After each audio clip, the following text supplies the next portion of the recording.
Bueno, vamos a iniciar. Bienvenidos, buenas tardes. Gracias. La mesa se llama Documental y Animación. Eh, no sé, yo no trabajo animación, pero creo que entramos todos en esta mesa. Y bueno, los voy a presentar rápidamente. Sandra Marisol Bernal Martínez. Ella tiene el último grado académico como maestra en la enseñanza de las humanidades, historia, lengua y literatura. Es licenciada en educación, las dos en la Universidad Pedagógica Nacional, Unidad 151 de Toluca. Es integrante de la Red Internacional de Investigadores, CEPANCINE, y participante en diversos coloquios, congresos nacionales e internacionales. Está adscrita al Departamento de Educación Preescolar Valle de Toluca y responsable de los proyectos integradores alineados al Plan de Desarrollo del Estado de México 2023-2029. Actualmente cursa el segundo semestre del doctorado en educación. Daniela Guerrero Díaz y Aimé Guadalupe Godina Mejorado. Ellas son estudiantes de la licenciatura en Humanidades y Producción de Imágenes de la Universidad Autónoma de Guerrero. Actualmente se desempeñan como parte del equipo de los proyectos Archivo Guadalupe Sánchez Sosa, La otra historia de la animación mexicana y Cine, Archivos y Memorias, prácticas de organización, conservación y preservación del Archivo Guadalupe Sánchez Sosa. Bueno, tengo un doctorado en Ciencias Políticas y Sociales por la UNAM y ahí yo imparto las materias de el cine como cultura audiovisual y estudios sociales y culturales de la producción audiovisual. Yo igual pertenezco a la red de Cepancine y he escrito textos y artículos en diversas publicaciones. Eh, Empezaríamos, para no distraernos mucho, con la presentación de Sandra Marisol Bernal, que se titula Disfruto y aprendo roles de género femenino en preescolar con las narrativas de Ghibli en línea. Le damos la palabra a la maestra Sandra Marisol. Gracias, doctora, muy amable. Si me permite compartir, agradezco muchísimo la presentación, doctora. Sí. También, pues es un gusto estar aquí con ustedes, volver a compartir en un año más, pues temáticas en el Congreso Internacional de Teoría y Análisis Cinematográfico. Es un honor y un gusto para mí estar aquí con ustedes. Me permito compartir pantalla, si son tan amables. Ah, sí, ¿Se ve la pantalla? sí, Perfecto. se ve bien. Ok, muchísimas gracias. Pues bueno, vamos a hacer una pequeña remembranza, un pequeño viaje, porque es muy poco tiempo el que se nos otorga, ¿verdad? Entonces, pues vamos a iniciar. Como dijo la doctora Simone, efectivamente, pues vamos a trabajar sobre disfruto y aprendo roles de género femenino en preescolar con las narrativas de Ghibli, y en este caso particular, la película de Kiki, Entregas a Domicilio. Este es el índice, lo que vamos a ver de manera muy somera, pues muy superficial por la falta de tiempo. Pero me permito también a empezar esta ponencia con esta frase. Hay que conocer el pasado para entender el presente, de Carl Sagan, y porque para poder comprender el por qué es difícil romper esquemas y estereotipos impuestos de manera generacional sobre los roles de género, se debe de partir desde sus orígenes y desde su historia, con la finalidad de transformar, resignificar profundamente y crear una nueva cultura social. Es muy importante comprender nuestro pasado para saber cómo está en nuestra actualidad y saber con conciencia y profundamente hacer verdaderos cambios. Ya cambió, sí, ok. Comentaremos sobre la nueva escuela mexicana, los contenidos que nos da el estudio Ghibli. En la nueva escuela mexicana promueve un enfoque pedagógico que impulsa la igualdad de género y el reconocimiento de las diversidades de las primeras etapas educativas. Situación muy importante. En el caso del género femenino, busca fortalecer la autonomía y la participación activa de las niñas, creando entornos inclusivos que favorezcan una identidad positiva, segura. Este modelo pretende formar una ciudadanía crítica, comprometida con la igualdad basada en tres recursos socioemocionales. ¿Cuáles son estos tres recursos? La responsabilidad social, el cuidado físico corporal y el bienestar emocional afectivo. En consonancia con las películas del estudio Ghibli, presentan protagonistas femeninas que destacan por su fuerza, su independencia, la empatía y la resiliencia que hay entre ellas, evitando estereotipos tradicionales y resaltando un liderazgo, la creatividad y las capacidades de transformación. Sus narrativas ofrecen una representación positiva, empoderadora del género femenino, logrando una conexión multisensorial con los espectadores, situación muy importante para la cinematografía.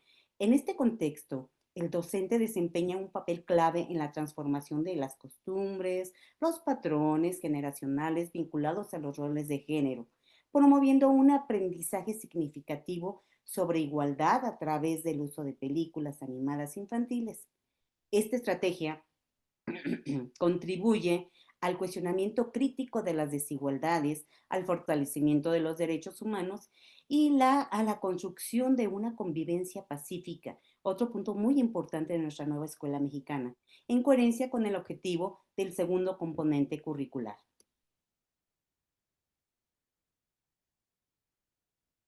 Realizó un análisis comparativo entre cuatro teorías constructivistas que evidencian que los autores y coinciden pues en un aspecto fundamental para la enseñanza-aprendizaje de la historia en la infancia, particularmente en la educación preescolar, que es el nivel en el que trabajo. Se requieren enfoques integradores que reconozcan tanto el potencial cognitivo como el emocional obviamente, de los alumnos. Desde esta perspectiva, los aportes de Jerome Brunner, Lev Vygotsky, David Oswald y Juana Moscomenio permiten configurar una arquitectura sólida que favorezca el desarrollo del pensamiento histórico y de género desde una visión formativa, cultural y multisensorial. A continuación se presenta un análisis de las coincidencias más relevantes de esos teóricos que rescaté de la investigación. El aprendizaje histórico en la infancia requiere organizarse en secuencias evolutivas que respete el nivel cognitivo del niño y posibilite una profundización gradual. El lenguaje histórico oral y simbólico constituye un medio esencial para construir pensamiento histórico, siempre mediado por el docente mediante los andamiajes y las experiencias dialógicas que fomenten la reflexión. Es muy importante hacerlos analíticos y reflexivos. En este proceso, el pensamiento narrativo se erige como una vía natural y eficaz, situación importante también, al generar vínculos emocionales, temporales, causales entre los hechos. Para que el aprendizaje sea profundo y duradero, debe resultar emocionalmente significativo. Y aquí también la parte motivadora y conectando con las vivencias del niño. Estas coincidencias evidencian la necesidad de un docente que diseñe experiencias culturales ricas a través de un andamiaje didáctico pertinente con diversas estrategias de representación del pasado para poderlo hacer crítico, analítico, reflexivo y generando de esas causas buscar una transformación profunda y que tenga significación para una transformación real en la sociedad. Tarda en pasar un poquito, disculpen. La convergencia entre los teóricos mencionados permite fundamentar una didáctica de la historia en preescolar de roles de género, centrada en el niño como el constructor del sentido histórico a través de las películas de estudio Ghibli. Coinciden en la necesidad de estos autores de enseñar desde lo conocido a lo desconocido, a partir de las experiencias reales que tienen los niños sensoriales y significativas sobre la temática que se esté trabajando, no nada más desde género. Usar narrativas, las dramatizaciones, las imágenes, documentos y mapas como mediadores simbólicos o cualquier otra estrategia novedosa e innovadora que tenga la docente. También esas estrategias sean diseñadas de manera estratégica, escalonadas, motivadoras y evolutivas. Esto para respetar el proceso natural de desarrollo del niño. Convertir al docente en guía que promueve el pensamiento histórico desde el dialógico, la empatía y la crítica. Las teorías permiten fundamentar un modelo didáctico cinematográfico que articule la progresividad, la multisensorialidad, la narrativa, la mediación cultural y una construcción de sentido histórico. Esto basado en las teorías y en las investigaciones de varios doctores, filósofos, semióticos, historiadores, como es Lauro Zavala, Jesús Martín Barbero, perdón, Vicente Castellanos, Marc Ferro, Roland Barthes, Gilles Deleuze, el doctor, un neurólogo también, el doctor Lusser, entonces, entre otros más. Y es muy importante porque nos vamos a basar aquí en la cinematografía, en los elementos del discurso cinematográfico, en esos elementos que son tan enriquecedores y tan edificadores, en la semiótica, en las experiencias y vivencias multisensoriales, en la temporalidad, vinculadas con las convergencias teóricas y pedagógicas de los teóricos que ya mencioné anteriormente, y obviamente las películas que uno desee trabajar de acuerdo a los propósitos que desea uno trabajar con los niños. Entonces, en estos momentos me encuentro construyendo un modelo de la dinámica cinematográfica de la historia en educación preescolar. En la nueva escuela mexicana lo manejamos como la fase 2. Lo puntualizo por los compañeros ponentes que son de otros países que desconocen nuestro plan y programas de 2022. Continuamos dentro de este pequeño bagaje. Esto me permite ver que el uso de secuencias de películas animadas infantiles en el nivel preescolar permite generar aprendizajes con significación al articular el poder narrativo, estético, cultural del cine con procesos cognitivos, afectivos propios de cada infancia. Desde la perspectiva de Lauro Zavala, el cine es un texto multisensorial que favorece la interpretación crítica y el desarrollo de competencias simbólicas.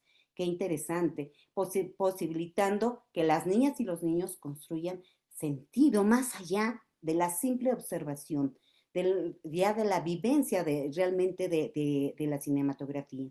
Y también nos menciona que el cine es educación, como todo un producto cultural complejo. El mero acto de experimentarlo nos enriquece de manera educativa. El cine nos impacta por ser desbordante en su capacidad de transmitirnos información encapsulada por emoción de manera agarradora y edificadora.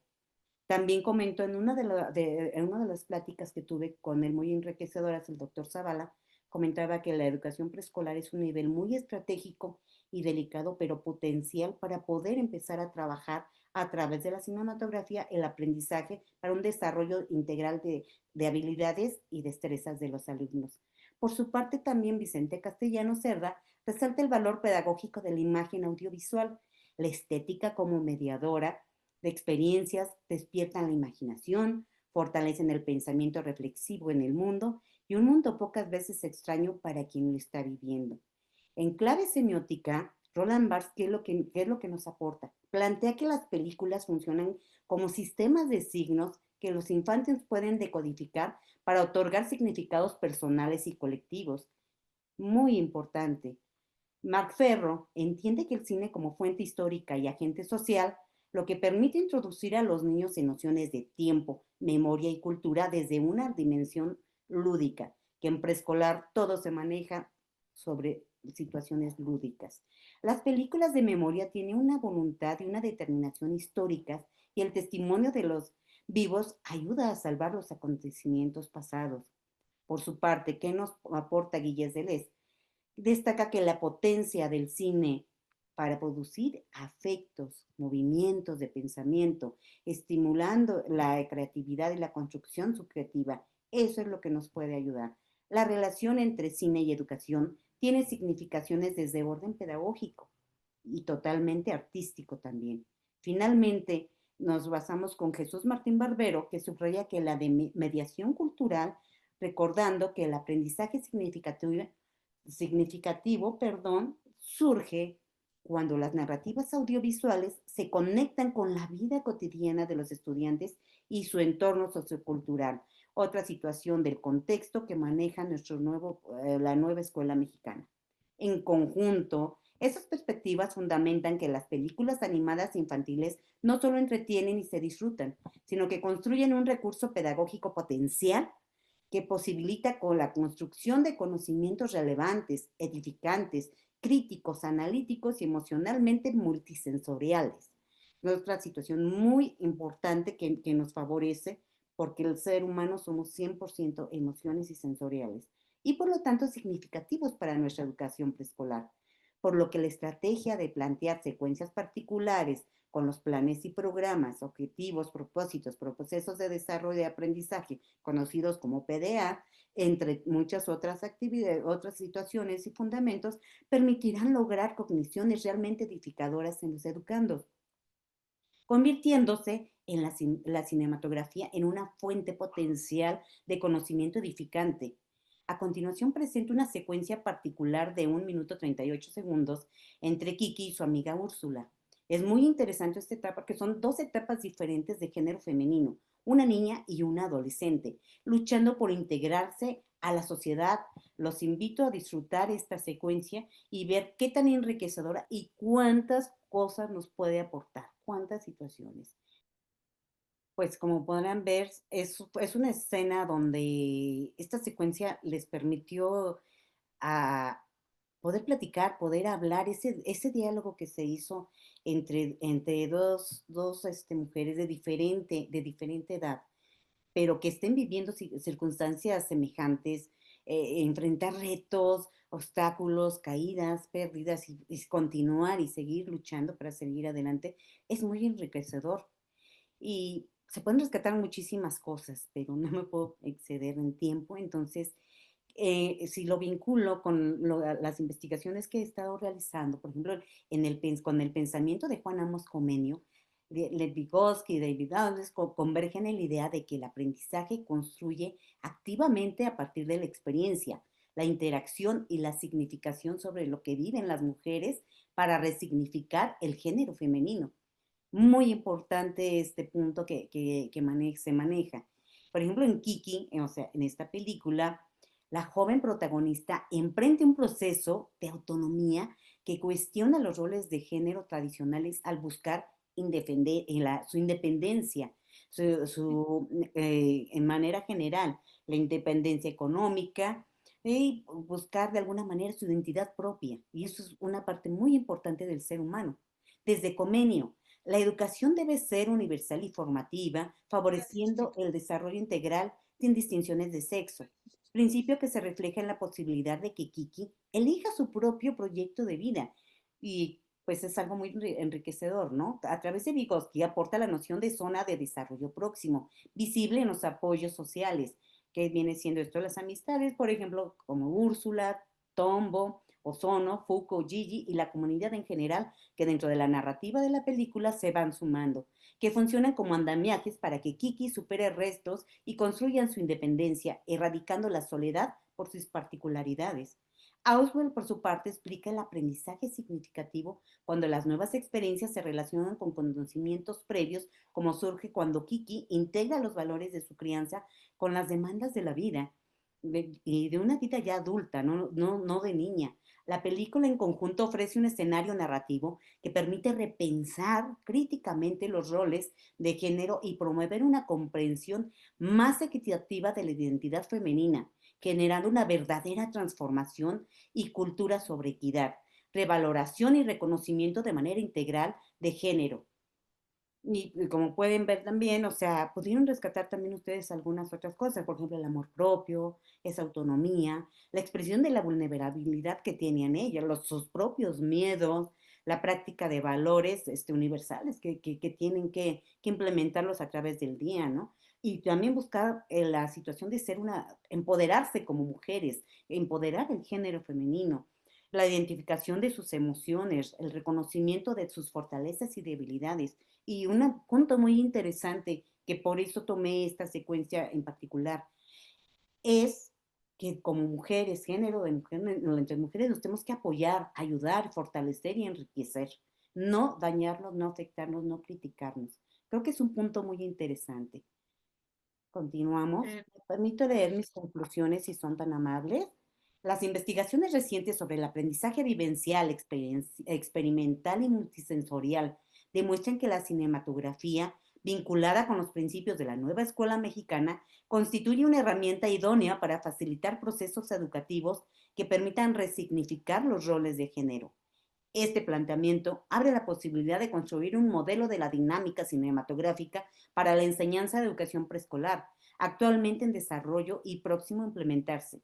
Asimismo, se reconoce que comprender el pasado es condición necesaria para transformar el presente, y en este sentido, el cine como recurso didáctico posibilita un viaje en el tiempo y el espacio que favorece la construcción de nuevas conexiones con profundo y significado, impulsando a los estudiantes a convertirse en agentes de cambio y transformación social.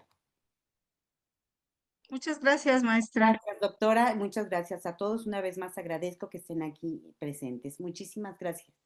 Dejo Sí, de al compartir, terminar doctora. habrá una ronda de preguntas y podrán intercambiar opiniones. Bueno, a continuación voy a presentar mi exposición, que es sobre las madres buscadoras. Entonces voy a compartir.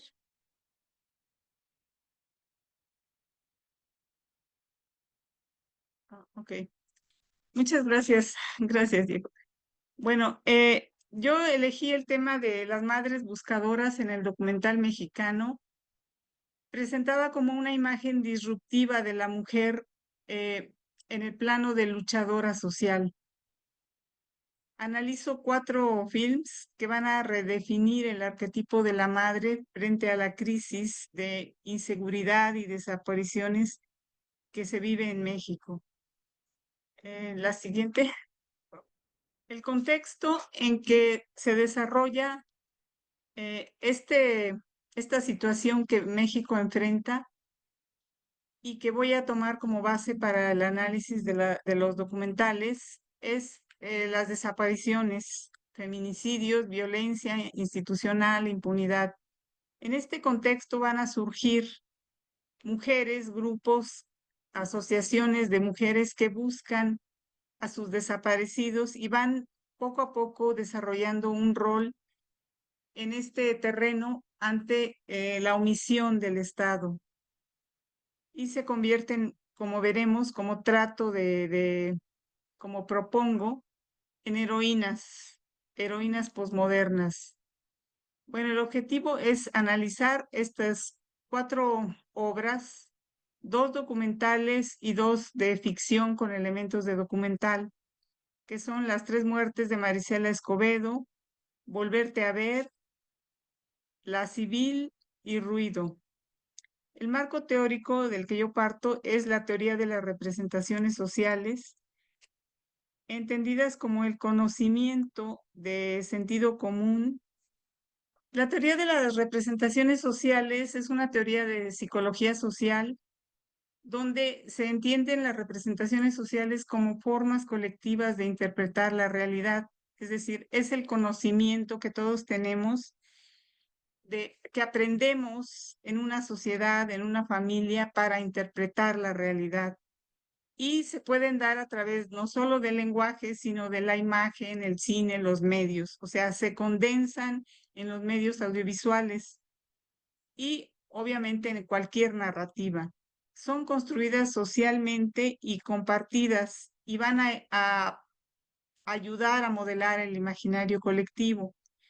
Por ejemplo, una representación social sería la representación de la maternidad o de la enfermedad del dolor, son eh, representaciones que condensan imágenes y significados que hemos aprendido a lo largo de nuestra vida y son culturalmente elaboradas y socialmente compartidas. En el caso de la maternidad, el cine va a crear y a reforzar imágenes, por ejemplo, la de la madre buscadora, que se han ido construyendo a lo largo de la historia del cine mexicano en especial. Y esto se convierte en una herramienta política, como yo lo veo, para resignificar el rol materno. Eh, la idea es que esta representación de la madre abnegada se va a transformar, va a pasar de la madre tradicional, pasiva, sacrificada, que todos hemos visto en las telenovelas, en el cine clásico mexicano, que está confinada al espacio del hogar y va a estar siempre en función de otros, ¿no? Sufre en silencio. Este modelo está cambiando en algunas representaciones del cine mexicano y está adquiriendo la forma de la luchadora social. Es un personaje, una representación donde la mujer se vuelve activa y va a confrontar al poder apropiándose de herramientas tradicionalmente o usualmente delegadas en los hombres o en el Estado. Se va a convertir en investigadora, en forense, como veremos en estos ejemplos.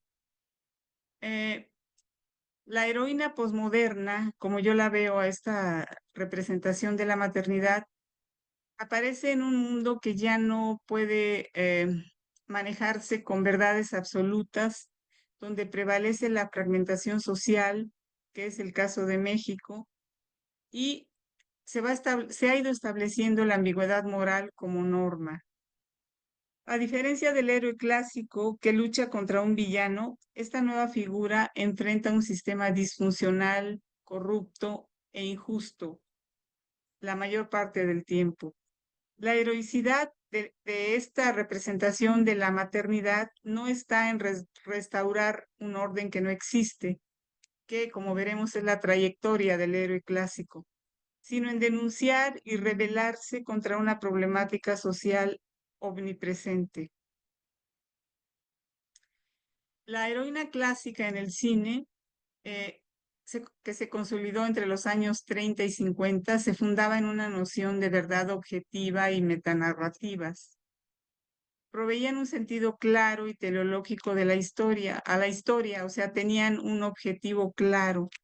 Y bueno, los personajes, incluidos los femeninos, porque normalmente se habla del héroe clásico en el cine, ¿no? Los personajes femeninos solían ser arquetípicos, como todos, igual los masculinos. En el caso de la mujer era la femme fatale o la esposa buena, la madre abnegada, con rasgos de fácil interpretación, es decir, rasgos estereotípicos. Su moralidad era clara, o sea, no había ambivalencia. Y su viaje narrativo, es decir, su trayectoria, se dirigía hacia una resolución final. Esto es típico del cine clásico. Y en este contexto se buscaba restaurar el orden o lograr la justicia. El heroísmo era un ideal de humanidad en este paradigma. Eh, la heroína posmoderna eh, se puede entender como una forma de fragmentación y resistencia sistémica. El cine posmoderno, como sabemos, surge a partir del desencanto con las grandes narrativas en los años 80, 90, eh, y se caracteriza por la mezcla genérica, el pastiche, la intertextualidad, la autorreferencialidad y la de construcción de arquetipos. Es un cine donde prevalece la individualidad, el relativismo. La heroína posmoderna, en este sentido, opera en un mundo sin verdades absolutas, donde la fragmentación social y la ambigüedad moral son la norma. Esto sería lo que maneja esta representación, esta nueva representación de la mujer. La perspectiva feminista posmoderna, que como hemos visto, en ella la representación de la madre buscadora se alinea con los principios del feminismo posmoderno, que rechaza la idea de una esencia física o universal de ser mujer y subraya la multiplicidad de identidades y las experiencias particulares de las mujeres. La figura de la madre buscadora encarna esta visión al convertir su experiencia personal de dolor en un acto de resistencia colectiva y política. Es decir, actúa desde su problemática individual, tratando de transformar lo público, o sea, como un activista.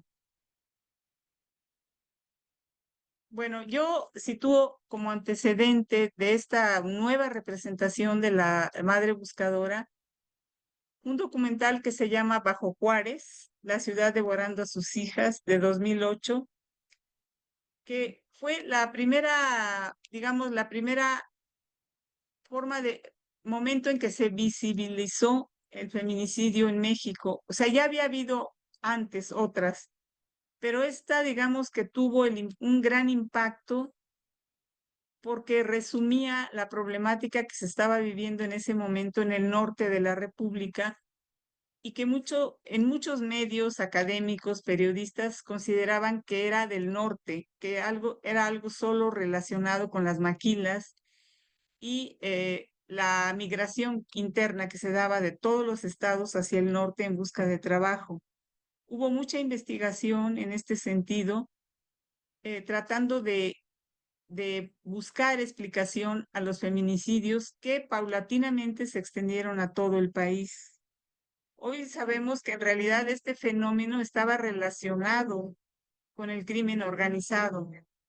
Este documental es importante también en términos formales porque vincula dos historias, la de una madre que perdió a su hija y la de una trabajadora del sur del país, de Oaxaca y Veracruz, de Veracruz y otra de Oaxaca, que viajan, o sea, toda la ilusión que ellas tienen, va estableciendo por montaje el documental una relación entre las dos, entre lo que sueña una joven que va en busca de trabajo y lo que se ha vivido, ¿no? Lo que han vivido las que ya perdieron a sus hijas en Ciudad Juárez. Y como telón de fondo están entrevistas, investigación, la búsqueda de las madres. Aquí se visibiliza mucho la función de las madres buscadoras y es un documental importante como antecedente. Lo mismo no sucumbió la eternidad, que es más bien en un tono, digamos, reflexivo y un poco melancólico de dos mujeres, igual una que busca a su esposo desaparecido por el crimen organizado y Alicia que busca a su madre desaparecida por el Estado desde los 70, ¿no? Durante la llamada Guerra Sucia.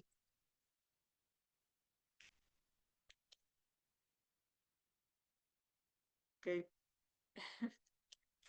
Yo lo planteo usando la metáfora del viaje del héroe como el viaje de la heroína, porque estos cuatro documentales son viajes, son el recorrido, la trayectoria de cuatro mujeres que van a buscar a sus familiares desaparecidos y se puede asociar a esta metáfora desarrollada por Vogler a partir del trabajo de Joseph Campbell sobre el viaje del héroe, donde se establece un esquema narrativo que es el mismo, o sea, son las mismas etapas que vive el héroe, y yo lo asocio mucho al viaje que van a vivir estas mujeres.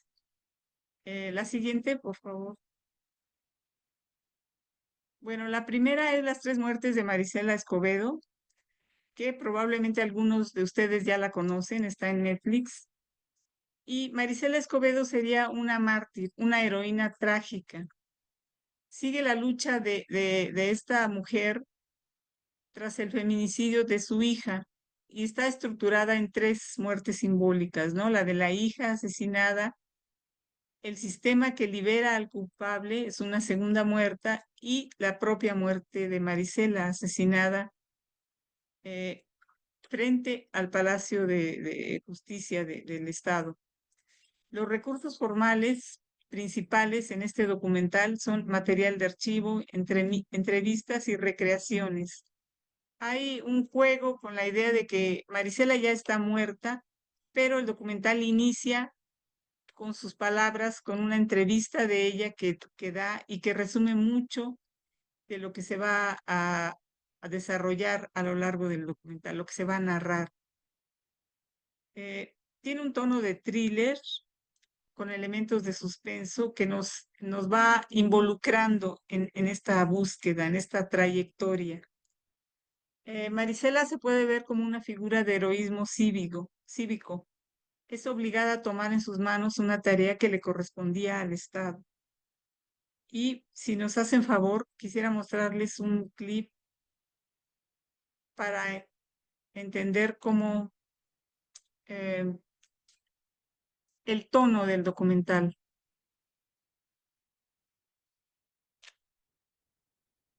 Gracias, gracias, Diego.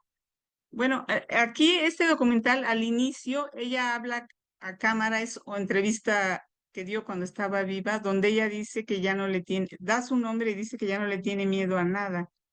Ya enfrentó a los asesinos. Como ven, aquí es una reconstrucción con elementos de ficción. Ella se convierte prácticamente en detective. La siguiente, por favor. Bueno, la siguiente es un documental que se llama Volverte a ver. No sé si lo han visto.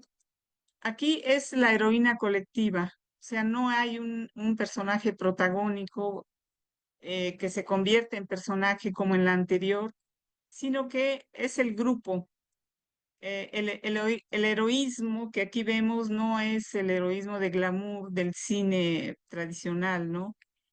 Y se va a percibir en la solidaridad comunitaria. Hay varios testimonios de las mujeres, cómo llegan a encontrar este lugar en el estado de Morelos, de una fosa común, donde empiezan a descubrir que hay más cuerpos de los que supuestamente denunciaba el Estado, ¿no? Y tienen que aprender labores forenses, participar en exhumación, o sea, es una labor colectiva y es un documental, de acuerdo con Nichols, de la modalidad observacional, porque la cámara la sigue sin mayor interferencia, o sea, no hay las tradicionales entrevistas a cuadro, la experiencia es inmersiva para el espectador. Se trata de preguntar poco y observar más. Eh, Aquí la mujer, la madre buscadora, se convierte de mujer doliente que ha sufrido a actora del proceso de justicia. O sea, toman un curso de medicina forense para ayudar a identificar huesos. Si podemos ver, aunque sea un poco, porque creo que ya está, me pasé mucho, eh, es básicamente la búsqueda, ¿no? Lo que vemos, o sea, lo que ellas van a aprender a identificar. Como ven, esa es la modalidad observacional. Eh, o sea, sí hay comentarios y esto, pero no son las tácticas tradicionales, ¿no? Del cine expositivo, del documental expositivo. Bueno, el siguiente documental es La Civil. Es ficción, pero basada en hechos reales. Y es la historia o sea, adapta la historia de Miriam Rodríguez, una mujer, una madre que buscó a su hija desaparecida ante la omisión nuevamente de las autoridades y toma la investigación en sus manos. Las estrategias principales son la subversión del género, o sea, podemos percibir elementos de thriller de venganza, como se conoce, hay las atmósferas, los espacios, la tensión del thriller para enganchar al espectador y hacerlo cercano a la impotencia y el miedo que está viviendo la protagonista. Hay una evolución, como en todos los documentales que vimos anteriormente, hay una evolución del personaje de la madre. De una madre desconsolada, triste, se convierte en una investigadora que va a desafiar a los criminales y a las autoridades. Sin embargo, hay una transformación un poco ambigua en términos éticos, pues empieza a acercarse demasiado a la ilegalidad y a la violencia, al uso de la violencia. Eh, esta idea de ir en los límites de la moralidad tiene mucho que ver con la postura posmoderna dentro del cine. No sé si nos dé tiempo ver una parte. Bueno, la otra es Ruido. Es bueno, es también docudrama que está en Netflix, probablemente ya lo conocen. Es más articulado en términos de composición, o sea, en términos de narración. Y es igualmente el uso de elementos de ficción, donde la protagonista es Julia, que es una actriz y quien va a buscar a su hija desaparecida y empieza un proceso de búsqueda, se empieza a relacionar con una periodista y a través de ella hace un viaje a la provincia, zonas donde supuestamente están cuerpos y empieza a vincularse con grupos que existen de mujeres buscadoras, que son esas, ellas no son actrices, son personajes reales, y se va dando una transformación. Ella es una artista visual que estaba en solitario, estaba viviendo este dolor de la pérdida y recurrió a las autoridades, pero paulatinamente se empieza a vincular con estos grupos de mujeres buscadoras y se da una transformación, ¿no? Poco a poco empieza, igual vive situaciones de experiencias de terror en la búsqueda, las oficinas burocráticas, terrenos baldíos, marchas, pero al final hay una evidencia de que ella ya no se siente sola, sobre todo en las marchas. Y bueno, no sé si pudiéramos ver una parte de esa. No, ya no. Ya no da tiempo, estamos en... Bueno, vamos a seguir con la presentación de Guadalupe Sánchez, no, perdón, de Daniela Guerrero Díaz y Aimé Guadalupe Codina Mejorado. Sí, muchas gracias. Comparto. La Guadalupe Sánchez la forma como revolución.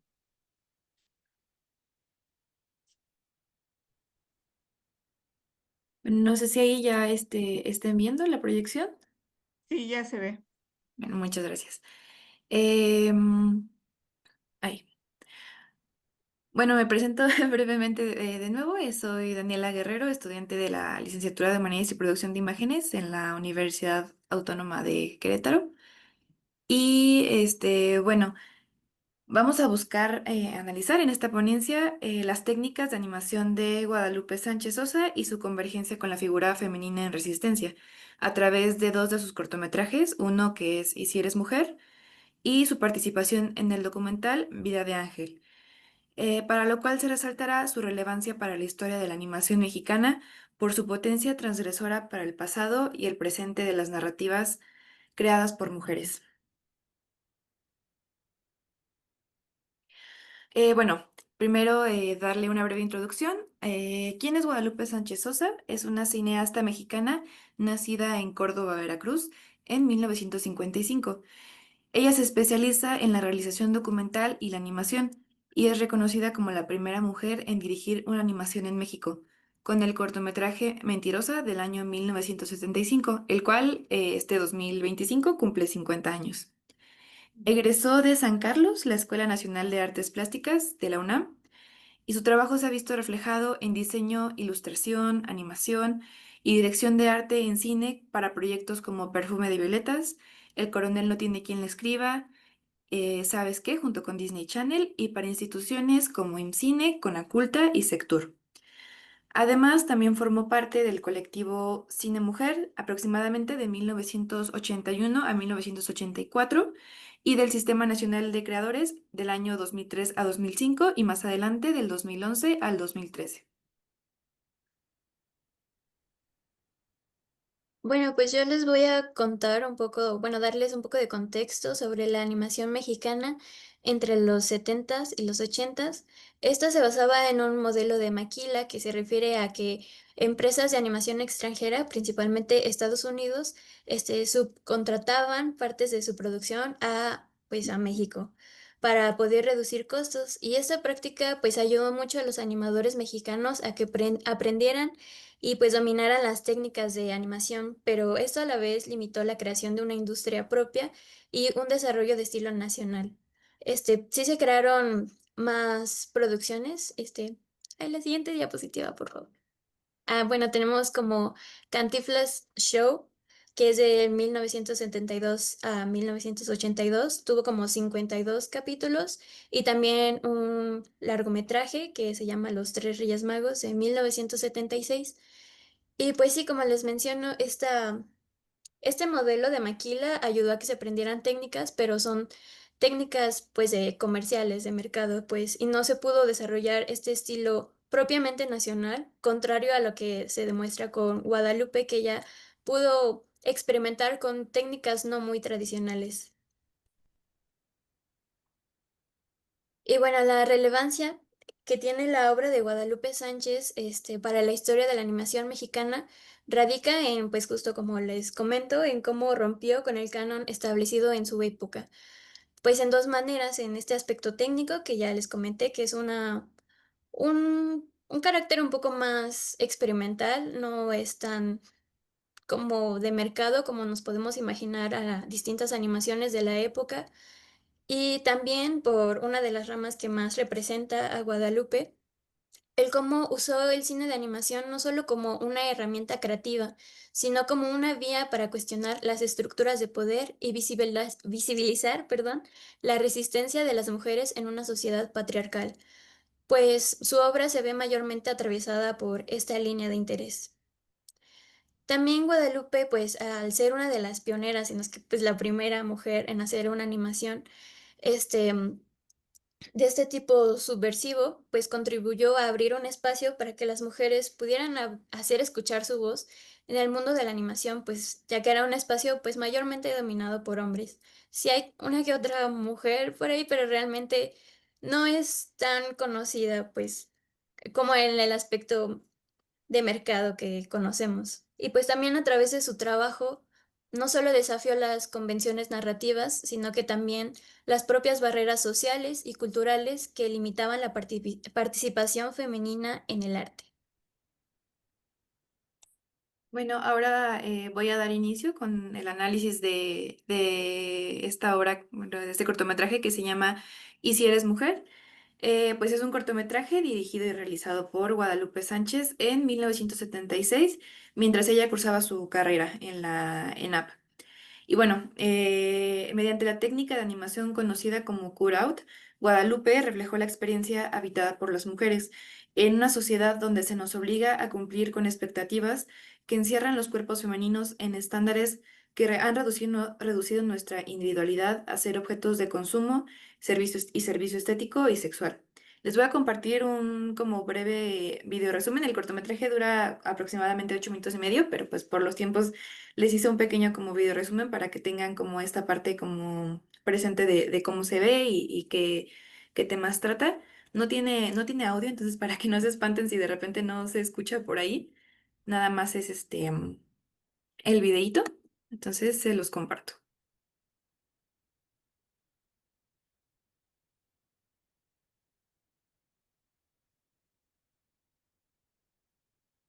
Creo que por ahí ya se está viendo. 。 . 。 . 。 . 。 . 。 . 。 . 。 . 。 . 。 . 。 . 。 . . . . . 。 . . 。 . . 。 . . 。 . . 。 . 。 . 。 . 。 . 。 . 。 Sí.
otro link.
Y bueno, continuamos con la presentación.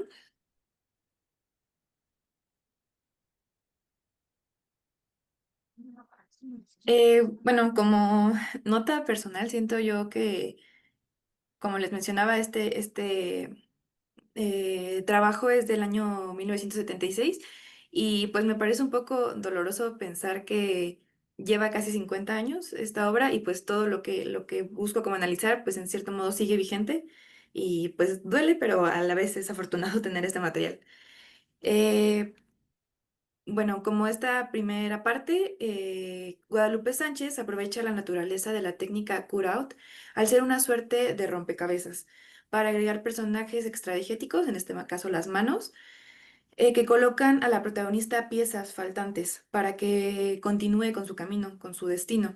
En un primer momento se observa cómo unas manos masculinas añaden aretes y moños a la bebé para identificarla. Esto pues le causa incomodidad, se empieza a mover y se escucha un llanto. Aquí no tenía sonido, pero en el cortometraje se escucha un llanto y pues mueve su boquita como de que está molesta, está incómoda. Similar pasa un momento más adelante cuando se le es colocado un vestido mientras juega y este la limita a continuar. Sin embargo, ahora las manos son femeninas, lo que nos indica una especie de normalización y costumbre de las mismas mujeres ante la cultura de los roles de género, pues enseñarles a las nuevas generaciones cómo funciona cómo funcionan estas dinámicas es básicamente un sistema de supervivencia.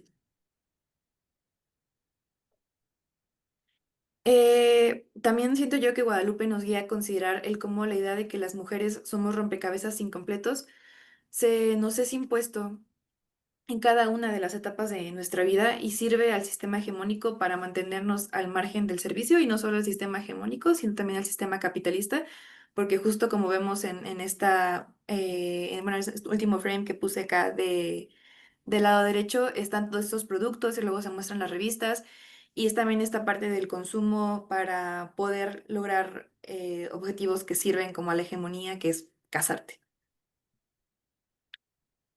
Bueno, más adelante, como epílogo del cortometraje, Guadalupe Sánchez pone en evidencia a través de la técnica de videocollage el cómo la órbita de las revistas mexicanas de los años 70, enfocadas a un público femenino, giraban en torno al matrimonio. Cómo ser la más bella para poder casarte, cómo educar a tu hija para que se case y como encabezado principal, aquellas mujeres que ya lograron contraer matrimonio. Y bueno, las figuras que convergen forman imágenes que invitan a cuestionarnos la realidad que habitamos como humanos, el cómo nos asumimos dependiendo del género que nos ha sido asignado al nacer. El hombre llegó a la luna, no el humano. La figura de poder se asume masculina. Las revoluciones nacen de la desesperación y del llanto cuyas personas, sus voces se han perdido tras la sombra de la bala que el patriarcado disparó para, pues, atrapar, para callar a todo aquel que atentara contra su razón. Y bueno, ella juega con estas imágenes como en collage, con estas figuras que pues nos guían como a una reflexión y también una interpretación un poco más abierta. Y pues considero que Guadalupe Sánchez con Y si eres mujer no solo ofrece un análisis visual, sino que desde la misma forma en la que dio vida a este cortometraje, nos pone a la revolución misma en persona, pues además de alzar la voz ante temas tabúes para la época, huyó de las formas populares de animación, las que eran como reproducidas en Estados Unidos, para abrir puertas a nuevas posibilidades de explorar este arte en México. Y me parece un tanto, como decía al principio, un tanto aterrador que tenga tanta vigencia este cortometraje, pues como una joven adulta nacida a principios de los 2000, me he visto reflejada en cada uno de los aspectos de estos cortometrajes. Y pues ya no son revistas las que nos dicen cómo deberíamos de peinarnos para gustar a los hombres, pero ahora es un TikTok que prácticamente tiene el mismo mensaje, pero pues adaptado a la contemporaneidad para obtener el mismo resultado y el resultado más óptimo para el sistema hegemónico y capitalista también. Sin embargo, al mismo tiempo, me parece sumamente afortunado el contar con materiales como este en la historia del cine mexicano, pues mirar el pasado y mantener a las memorias vivas, pues configura nuestro presente, lo que nos ayuda a revisionarnos como sociedad y hacer un análisis pues más profundo de nosotros mismos y de la realidad presente, y también pues de nuestra responsabilidad con el futuro.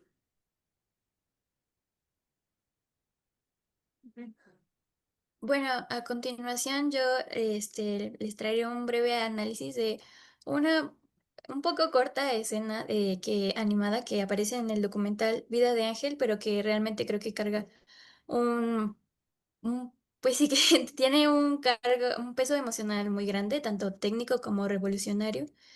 Y bueno, les doy como una breve introducción al documental.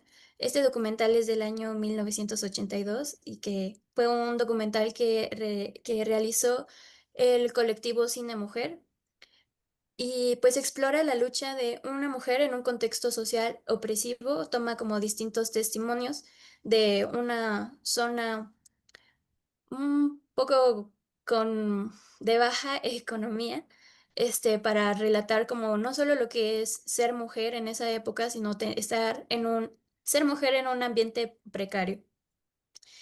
Y pues, como les menciono, en este documental hay varias participaciones de Guadalupe Sánchez Sosa, quien posiciona la animación como una herramienta transgresora para visibilizar las narrativas femeninas y pues sus deseos.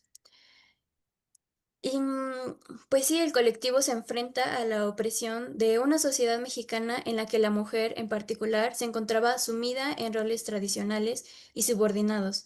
Al relatar la vida de la mujer bajo este contexto, la técnica de animación utilizada en este documental y con su estilo, específicamente en la escena que les mostraré en un momento, refuerza la emoción y deseo interno de las mujeres que participan, pues la animación aquí no es solo un medio artístico, es también una forma de resistencia, una forma de hacer visible lo invisible. Y bueno, voy a compartirles.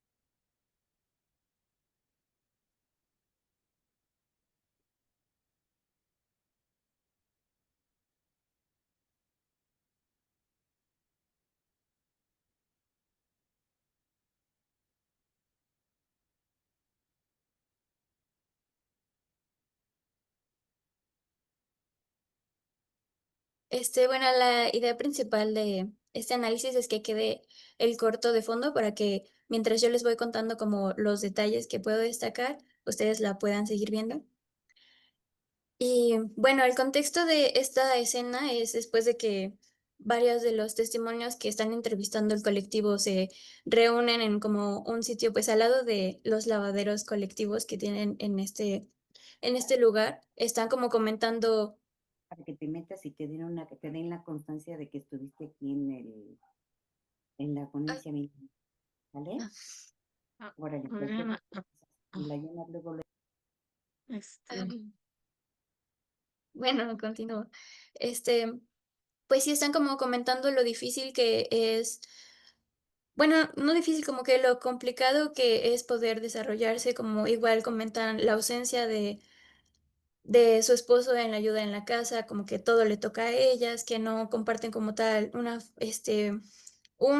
hay un trabajo equitativo, no se reparte pues el trabajo, todo le toca a la mujer, el cómo ella tiene que repartir el dinero, hacer lo que sea como para llegar a fin de mes, que todos coman. Entonces, como que todos estos trabajos que conlleva, que se le adjudica como al rol de ser mujer y al final como de esa escena, como que comentan que a ellas les gustaría conocer el mar, que es como uno de sus sueños, que les encantaría, pero pues no se da a entender de forma directa, pero uno lo puede asumir que por sus posibilidades, ay, perdón, sus posibilidades no se les permite como poder cumplir este sueño. Entonces, pues a través de esta escena, pues se permite explorar lo inconsciente, más en el sentido como del anhelo, del sueño, transmitiendo el deseo interno de las mujeres a la animación. Este enfoque simbólico en la animación es especialmente relevante, pues la capacidad de la animación, perdón, para crear mundos oníricos, el poder distorsionar las percepciones, como el cómo de esta zona en la que están las mujeres hablando, que es pues un espacio que comparten por sus labores, podríamos decir obligatorias, entre comillas, de lavar la ropa, se da origen como a esta fantasía onírica, en cómo distorsiona esta realidad, la animación, del cómo una obligación, que sería como lavar la ropa, surge esta burbuja que les permite como poder visualizar, aunque sea en la animación, su sueño, pues. Y justo juega con la fluidez de la forma, el cómo de la burbuja surge esta mujer que da origen al sueño, al anhelo, pues, surge como un movimiento orgánico igual, que cabe destacar en la animación de Guadalupe, y también natural por parte de los colores, que permite esta exploración onírica un poco más libre. Y pues así como les comento, de esta forma, Guadalupe logra comunicar aquello que no puede expresarse fácilmente a través de palabras o de otros medios. Pues en lo personal yo creo que no solamente es un poco doloroso el saber que estas mujeres no pueden lograr su sueño de conocer el mar porque por su situación, sino también que les da como una oportunidad para, pues sí, perdón, es un poco difícil no solamente poder aceptar que se les impide, sino como que el que se pueda añadir esta escena transmite como que refuerza más ese sentimiento de lo que impiden los roles de género.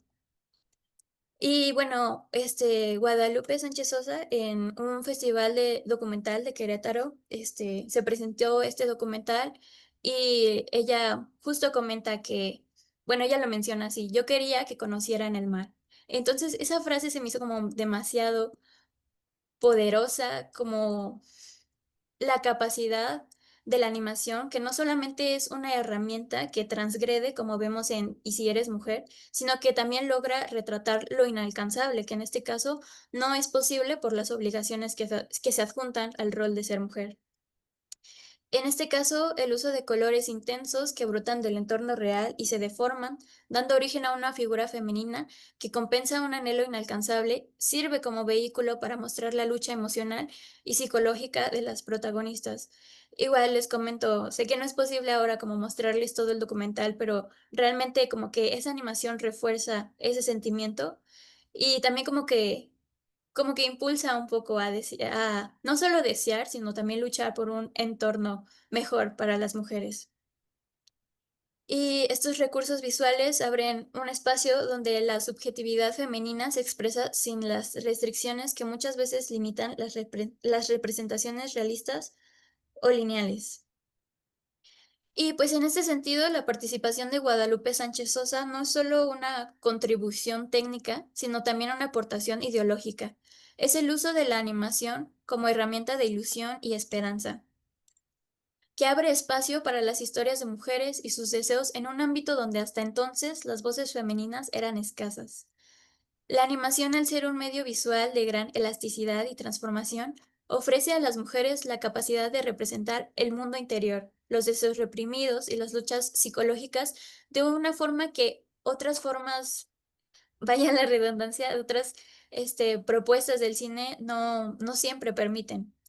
El trabajo de Guadalupe Sánchez Sosa demuestra cómo la animación puede servir para transformar el dolor o la opresión en imágenes que resuenan tanto a nivel emocional como intelectual, conectando lo personal con lo político, pues su trabajo al no estar sujeto a las mismas convenciones narrativas o comerciales, como les comenté en el contexto de la animación, que pues estaban dominando pues pues sí, el mercado de la animación, surge pues esta libertad de utilizar el medio como un espacio de resistencia para cuestionar los roles tradicionales de género. Esta mirada femenina en la animación no se limita a contar historias de mujeres, sino que también ofrece una crítica a las estructuras patriarcales que han definido las representaciones de género en el cine y el arte en general. La animación sirve como un medio transformador y profundamente filosófico, capaz de explorar lo inconsciente, subvertir las estructuras de poder y dar voz a las narrativas femeninas. Cabe destacar igual que la capacidad de la animación para representar lo inconsciente de manera visual, específicamente lo que parece ser un deseo inalcanzable, utilizando estas formas fluidas y un toque irreal de este sueño que emerge del contexto, pues, opresor, permiten una conexión directa que no puede expresarse en palabras.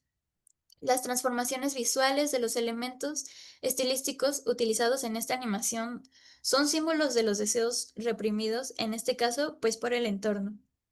El deseo de las protagonistas experimenta una transformación profunda a nivel emocional y psicológico, que no solo ilustra su lucha interna, sino también su resistencia frente a las estructuras sociales opresivas. La animación que utiliza Guadalupe Sánchez Sosa se convierte en una metáfora visual de la opresión, el sufrimiento y la liberación, creando un espacio para reflexionar sobre las condiciones humanas de las mujeres en contextos de marginalización. Y pues para finalizar, retomando al escritor Peikoff en su libro Anima Sophie, que argumenta que la animación puede ser una herramienta de resistencia que permite a los artistas enfrentar las normas dominantes debido a su capacidad para escapar de las convenciones establecidas. Ofrece a las mujeres un espacio único de expresión que les permite crear y narrar desde sus propias perspectivas, liberadas de las restricciones impuestas por los medios dominados por hombres. A través de la animación, las mujeres pueden subvertir las representaciones tradicionales de género, creando nuevas formas de ver y vivir el mundo. Bueno, a manera de conclusión, voy a volver a compartir la presentación. Sí.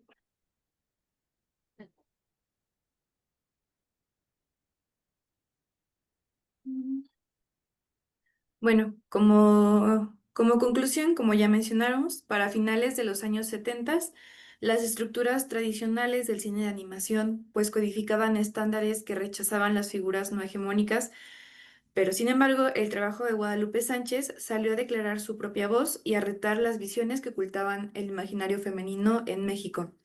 Por medio de la forma animada, la artista dio vida a la resistencia propia del contexto socioculturalmente histórico marginado de las mujeres. Guadalupe Sánchez plasma la inamovible realidad de quien de nacimiento ha sido nombrada mujer y el cómo se le enmarca en una serie de propósitos donde resuena la violencia y se desvanecen aquellos deseos que interrumpen al patriarcado. La autora logra esto por medio de técnicas experimentales y disruptivas que embonan perfectamente en la tesis de las historias que abogan por la apertura de un horizonte poco explorado. Pues los métodos de animación en México se instalaban en la imitación del modelo estadounidense, por lo que Guadalupe Sánchez desarmó sólidamente todo aquel que para su época constituía, todo aquello que para su época constituía la verdad de la animación mexicana.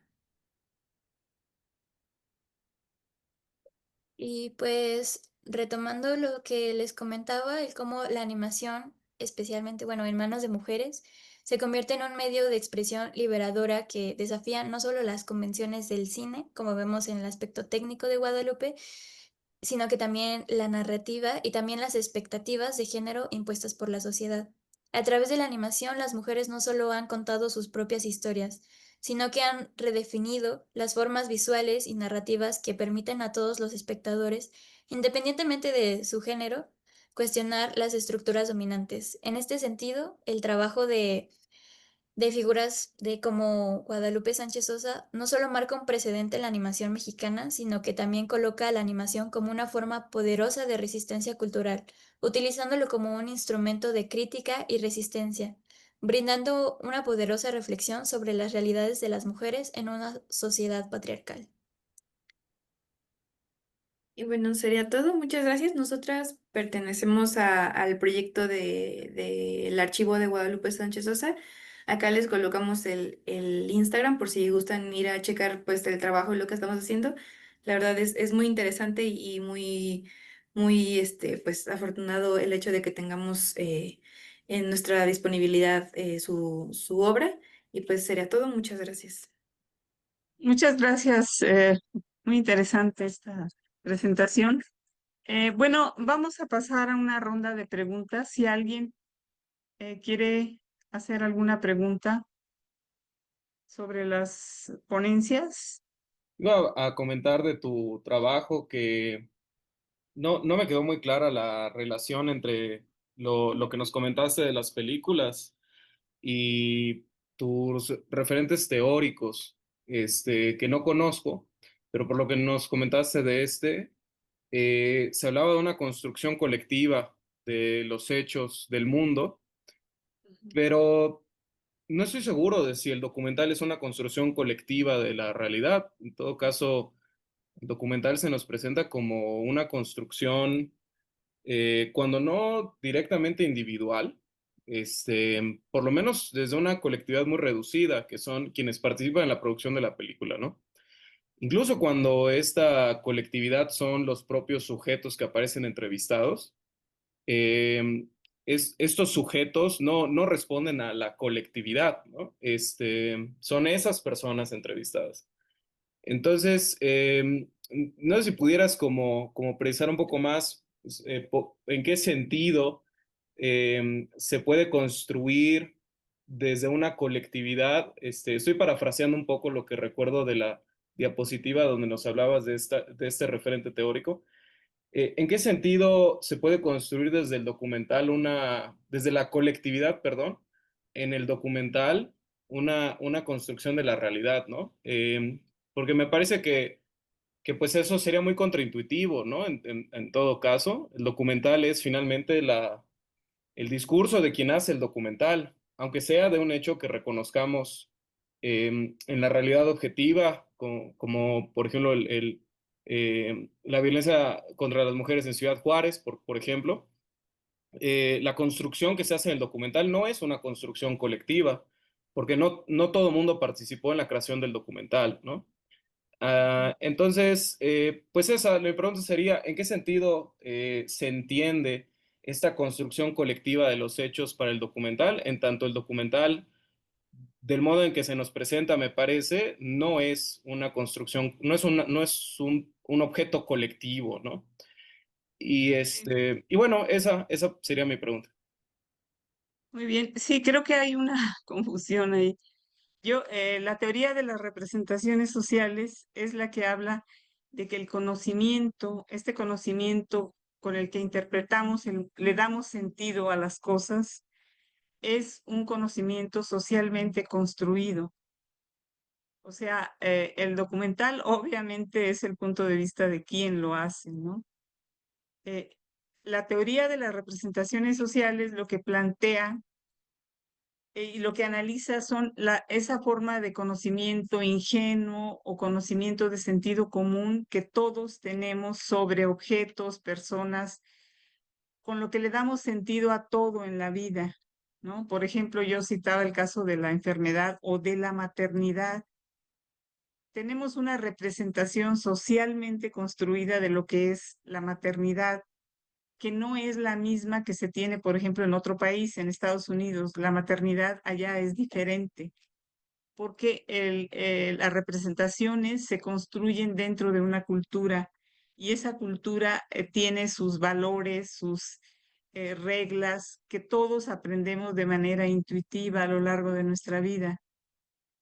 Y yo uso la teoría de las representaciones sociales para analizar la representación de la maternidad en estos documentales y docudramas, pero no tiene que ver con la construcción. Obviamente cualquier obra audiovisual es producto de, en principio, de quién la hace, ¿no? O sea, por eso es que el cine mexicano actual insistentemente es el punto, el cine de ficción es el punto de vista de una clase social, o sea, no entran todas, porque es el punto de vista de una clase y eso nadie puede escapar. O sea, sí se podría, pero es un trabajo más difícil en términos de colectividad, de hacerlo eh, como un trabajo colectivo. Sí, es diferente, ¿no? Esta teoría es una teoría sociocognitiva, o sea, viene de la psicología social y trata de entender cómo es que pensamos sobre algo, porque las representaciones sociales son muy importantes para analizar no solo por quién votamos, por qué votamos y por quién. Entonces, hubo un desarrollo importante de esta teoría, pero también se pueden aplicar a las formas ya, digamos, condensadas de las representaciones que están en los productos audiovisuales, ¿no? Una película condensa una forma de ver el mundo a través de representar la adolescencia, la juventud, la maternidad, y era eso básicamente. Sí, espero haber contestado. Muy bien. Para la maestra Sandra, ¿considera que las mujeres de Ghibli rompen los roles de género o refuerzan el papel de las mujeres como cuidadoras? Sí, Gracias, la doctora. profesora. Sí. Aquí estoy. Muy amable por la pregunta. Pues realmente estudio Ghibli, todo el discurso que hace Miyazaki es muy importante porque efectivamente es para un rompimiento de esquemas, un rompimiento de ese género femenino que no se ha redignificado y de alguna manera lo acabamos inclusive de ver ahorita en el documental que nos presentaron las compañeras, está Dani y es Aime, ¿verdad? Aime, gracias. Sí. Sí. Está muy claro cómo es posible que hoy en día sigamos con los mismos patrones, lo que decía en mi ponencia, ¿no? Ancestrales. Hay que romper esas barreras y esos esquemas. Entonces, a través de Ghibli, ese discurso narrativo que lo tiene muy bien implementado para empoderar a la mujer, pero no de una manera para agredir, para afectar, para dañar, sino para que realmente sea un ser que tenga todas las mismas oportunidades, todos los mismos derechos, obviamente todas las mismas obligaciones que debe de ser. O sea, el rompimiento de ese esquema de que tú sí puedes y yo no puedo y ese tipo de cosas ya debemos de romperlas. ¿Y de qué forma es? Entra mucho, yo criticaba antes que decían mucho que los maestros son los responsables de todo lo que pasa. Pues a lo mejor no somos responsables de todo lo que pasa, pero bueno, yo soy maestra, pero sí somos responsables de hacer críticos, analíticos y muy reflexivos a los niños. Entonces, esta propuesta que yo manejo a través de las películas animadas infantiles es de que al niño se le vaya dando ese análisis, esa reflexión, y por eso desde el principio puntualicé. Es importante que conozcas el pasado para tener conciencia y comprensión total de nuestro presente. Y teniendo esa conciencia, los niños haciéndolos, ese análisis, esa reflexión profunda, los mismos niños van a caer en cuenta que no es correcto. Ah, mira, ok, es esta situación, tiene esta afectación, hay causas, las causales, ¿qué es lo que generó? ¿Algo bueno o algo malo? Y yo creo que lo más importante es que también se vea el trabajo y las situaciones de valores. Si ustedes observaron, bueno, cualquier película de Ghibli que vean, de estudio Ghibli, son buenísimas, tienen muchísimo. De hecho, todas, nada más lo único que tenemos que saber es cómo trabajarlas, cómo vincularlas con el propósito, los objetivos que deseas desarrollar. Efectivamente es para hacer ese rompimiento de esquemas, esos paradigmas, romperlos, esos supuestos que se tiene de lo que debería de ser de manera ancestral.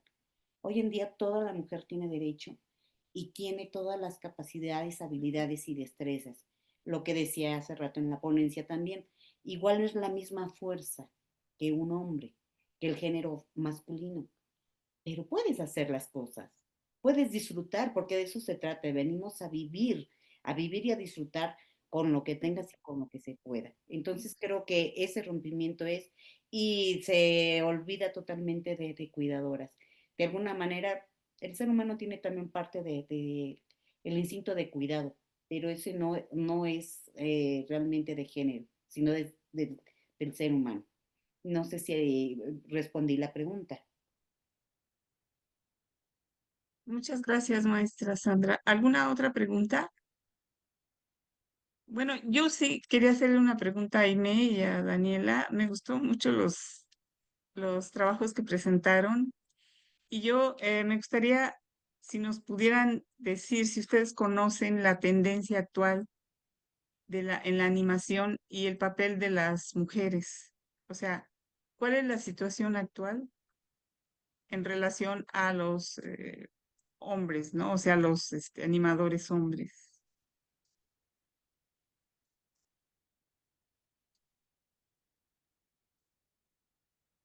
Sí, no sé si, bueno, pues actualmente ya hay más representación, ya hay más apertura como a justo a las animadoras cineastas femeninas. Bueno, en mi experiencia personal asistí a la edición pasada del Festival de Cine de Morelia y afortunadamente ya había un balance ¿cómo se llama? En la proyección de cortometrajes tanto hechos por hombres como por mujeres.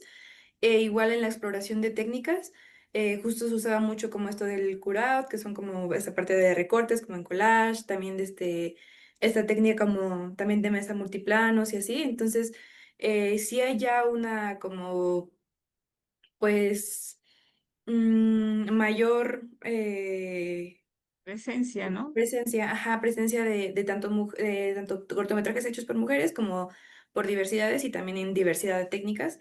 Sin embargo, en cuanto a lo comercial, sí sigue habiendo una tendencia pues muy presente a seguir estándares estadounidenses y pues es difícil por el tema económico hacer acá animación en México porque pues sí es costoso y también eso pues limita a que esto llegue como a horizontes más pues comerciales.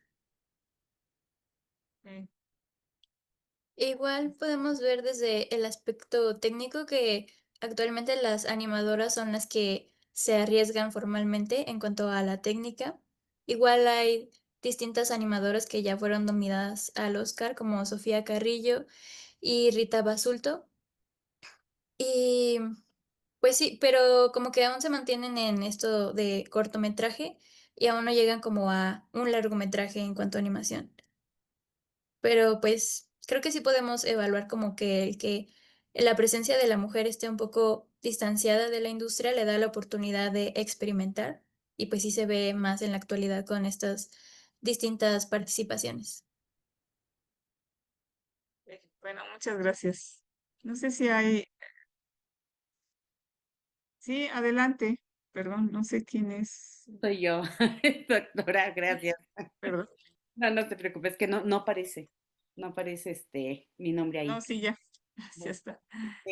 también una pregunta para las chicas, para Dani y para Aimee.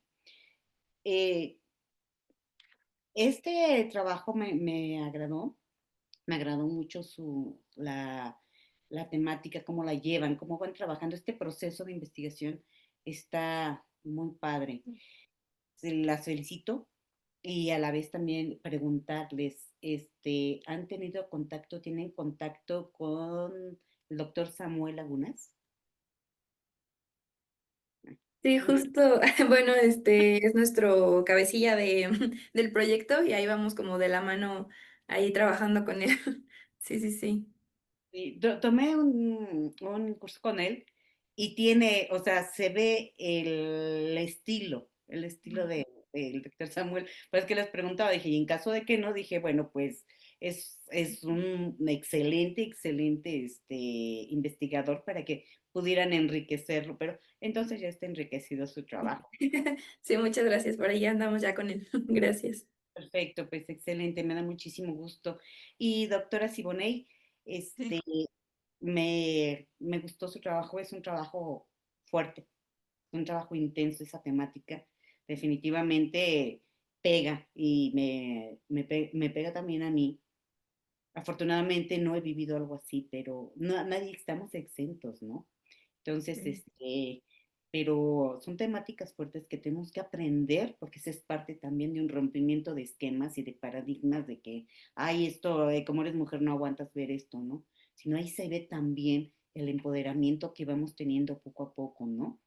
Hay una compañera que se llama Elizabeth, Eli, que está, compañera mía, ella es docente de preescolar también, y estábamos, en lo que estábamos viendo, estábamos chateando, porque, ¿qué te parece esto? ¿Qué te parece lo otro? O sea, las opiniones, y coincidimos, ¿no? Que es muy importante que nosotros las mujeres empecemos a educar y reeducar desde casa, ¿no? A nuestros hijos, a nuestros sobrinos, a ir cambiando esa situación de género femenino y género masculino, sino, ¿sabes qué? Respeto, tolerancia, cordialidad, amabilidad entre ambos y lo que comentaba dentro de la ponencia, ¿no? Entre nosotras mujeres ir rompiendo también ese esquema de que, ay, pues es que me cayó gorda o porque no me tengo mucha empatía y en lugar de ayudarte, pues me volteo, ¿no? Si tiene, romper esos esquemas también, buscar de ayudarnos como seres humanos, apoyarnos, sumarnos, ayudarnos, y sin importar si te conozco o no te conozco, o sea, puedo ayudarte, te aporto, adelante, vamos, ¿no? Y yo creo que esa parte te hace analizar muchas cosas los documentales. Pues son documentales muy fuertes que de verdad me cuesta mi trabajo analizarlos por la intensidad. Y porque también soy madre y soy mujer y soy un ser humano que, pues lo que decíamos, somos multisensoriales, ¿no? Sí. Pero qué bueno, y la felicito también, doctora, Muchas gracias, maestra. también a las compañeras, a Dani, a Iné, o sea, creo que fueron temas muy bonitos. Y pues muchas gracias. Para mí es siempre un honor y un orgullo poder participar, estar aquí con ustedes y pues sumarnos, ¿no? Y pues muchas gracias por todo. Gracias a todos. No sé si hay alguna otra pregunta, alguien que quiera comentar o...